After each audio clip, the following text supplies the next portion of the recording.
जय हिंद।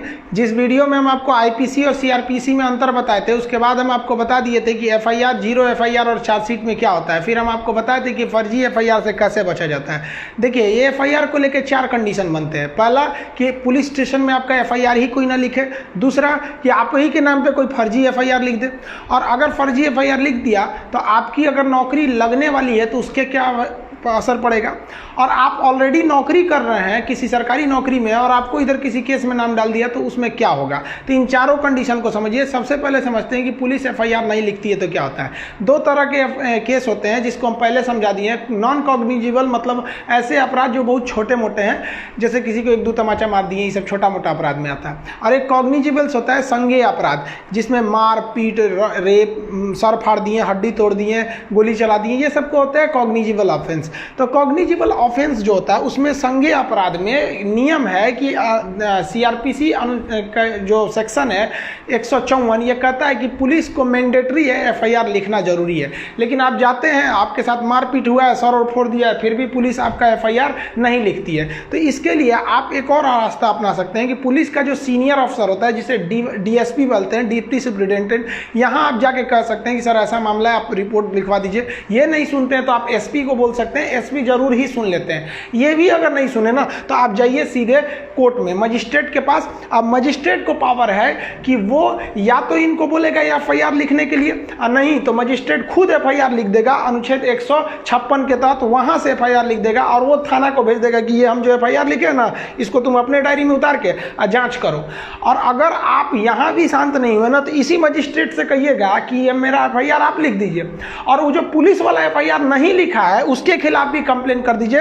और उसके लिए सीआरपीसी की धारा 166A आता है। तो 166A के खिलाफ आप पुलिस में भी कंप्लेन कर सकते हैं। तो पुलिस वाले अगर ज्यादा नहीं सुनते हैं ना, ये लोग थाना में बैठ के अपने आप को बहुत ज्यादा होशियार समझने लगते हैं। तो आप कोई छोटा मोटा भी वकील लेके चले जाइएगा ना तो ये लोग शांत हो जाते हैं। नहीं तो आप आराम से कहिए, if you will not return my FIR then I will take legal action against you and by honourable high court under the section 166A। वो समझ जाएगा कि भाई पहुंचा फकीर है, इसका लिख दो। आप समझते हैं आपके ऊपर किसी ने फर्जी एफआईआर लिख दिया, तब अगर फर्जी एफआईआर लिखा गया है और संगीन अपराध में होता क्या है कि गांव में मारपीट हो गया, कहीं किसी का सर फूट गया, हाथ टूट गया, अब वो क्या करता है ना 10-20 आदमी का नाम डाल देता है।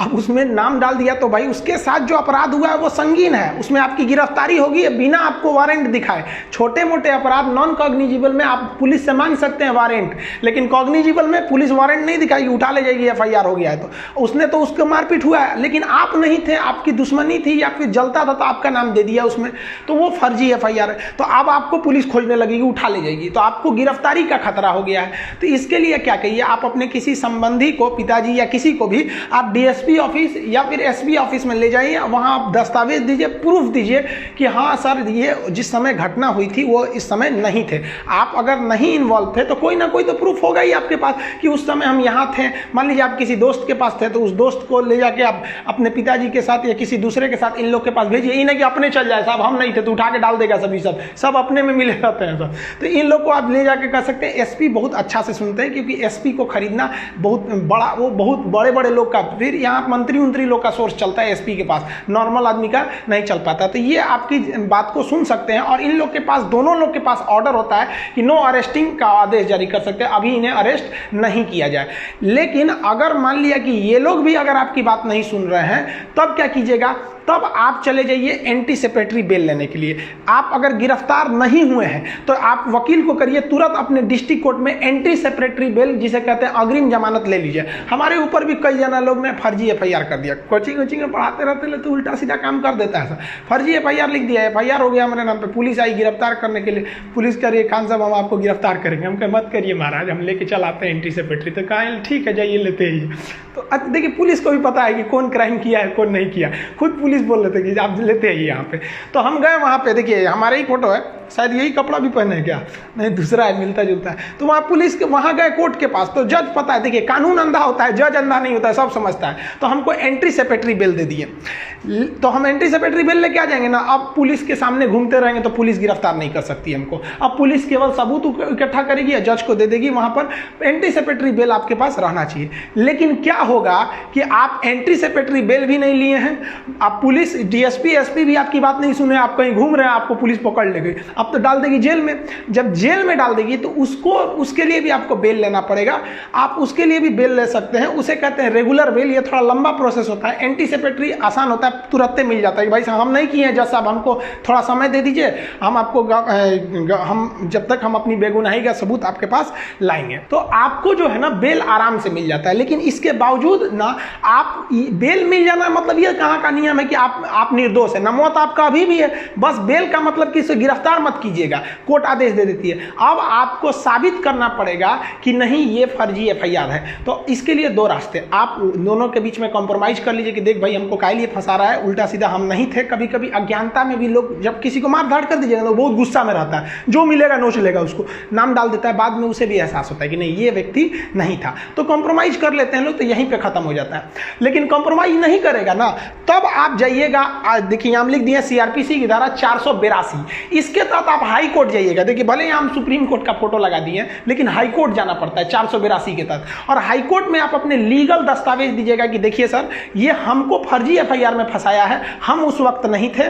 आप अगर नहीं रहेंगे, सच में आप कुछ नहीं किए, तो आपके पास पक्का प्रूफ होगा, आप दिखाइए, सीसीटीवी फुटेज दिखाइए या जो चीज दिखाइए, मोबाइल ट्रेस करके दिखाइए, आपका वकील बताएगा क्या क्या चीज चाहिए, आप उसको दिखाइए और हाईकोर्ट आपको देखेगा और तुरंत हाईकोर्ट कह देगा कि भाई ये एफआईआर फर्जी है। या फिर अगर हाईकोर्ट को लगेगा कि नहीं भाई ऐसा भी हो सकता है कि आदमी झूठ बोल रहा है, तो फिर पुलिस को कह देगा कि अभी इसके गिरफ्तार मत कीजिए, लेकिन आप ठोस सबूत बताइए कि यही किया था। समझ में आ गया?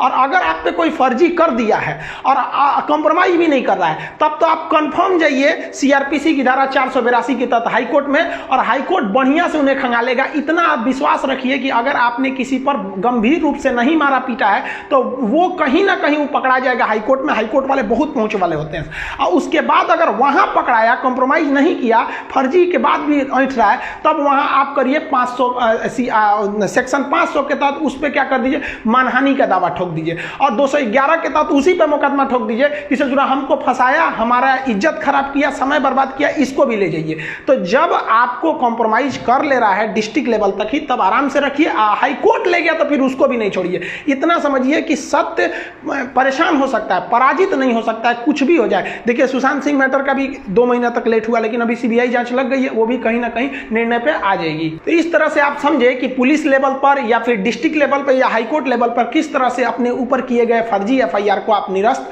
करा सकते हैं। देखिए मान लीजिए कि अगर एफआईआर सच का हो गया या फर्जी हो गया, उससे बहस नहीं है, हो गया, अब नौकरी पे क्या असर पड़ेगा। तो पहले समझते हैं कि वैसा व्यक्ति जो ऑलरेडी कोई नौकरी कर रहा है, मान लीजिए कोई स्कूल का प्रिंसिपल है और उन्होंने किसी का मार के मुंह हाथ तोड़ दिया, तोड़ा है या नहीं तोड़ा है अलग बात है, उन पे एफआईआर हो गया तो क्या उनकी नौकरी चली जाएगी? देखिए एफआईआर हो जाने से नौकरी नहीं चली जाएगी, लेकिन अगर उन्हें पुलिस ने गिरफ्तार करके जेल डाल दिया है तो विद्यालय, सरकारी जो स्कूल होते हैं, वो उन्हें सस्पेंड कर सकता है, कर नहीं देता है, कर सकता है। क्यों? क्योंकि क्या होता है कि जब व्यक्ति पर मुकदमा चल रहा होता है और वो जेल में गया रहता है, तो क्या होता है कि अगर उस अपने पद पर रहा तो उस पद का वो दुरुपयोग कर सकता है। जैसे प्रिंसिपल है तो थाना में जाएगा तो लोग उसको बैठने के लिए देंगे, बैठे बैठे प्रिंसिपल साहब, पता चला कि उनका मूरी फोड़ के आया, उसको थाना में बैठाया जाएगा तो सस्पेंड कर दिया जाता है। तो क्या कहेंगे, हम सस्पेंडेड प्रिंसिपल है, तो थाना वाला कहेगा खड़े रहो, तो सस्पेंडेड प्रिंसिपल है यहाँ पे। तो आप अपने पद का दुरुपयोग ना करें, इसलिए यदि आपके ऊपर कोई खतरनाक एफआईआर है तो डिपार्टमेंट आपको, मतलब आप अपने पद का दुरुपयोग ना कर सके इसलिए सस्पेंड कर सकता है, जनरली करता नहीं है। लेकिन अगर आपको कोर्ट ने सजा सुना दिया ना, तब आपकी नौकरी खत्म, अभी भी खत्म नहीं होगी, फिर आपको सस्पेंड किया जाएगा।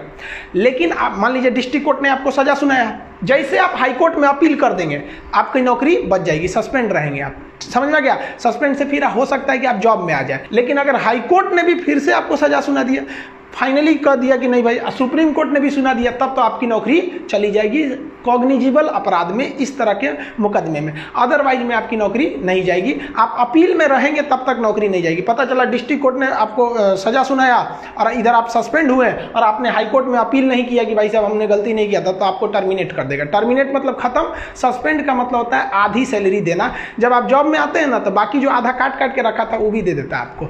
वो कई इसके कुछ लंबे प्रोसेस होते हैं। अब बात करते हैं स्टूडेंट लोग के लिए कि स्टूडेंट के ऊपर एफआईआर हो गया तब उसका जॉब लगेगा कि नहीं। यहाँ स्टूडेंट का 2 चीज़ें होती हैं।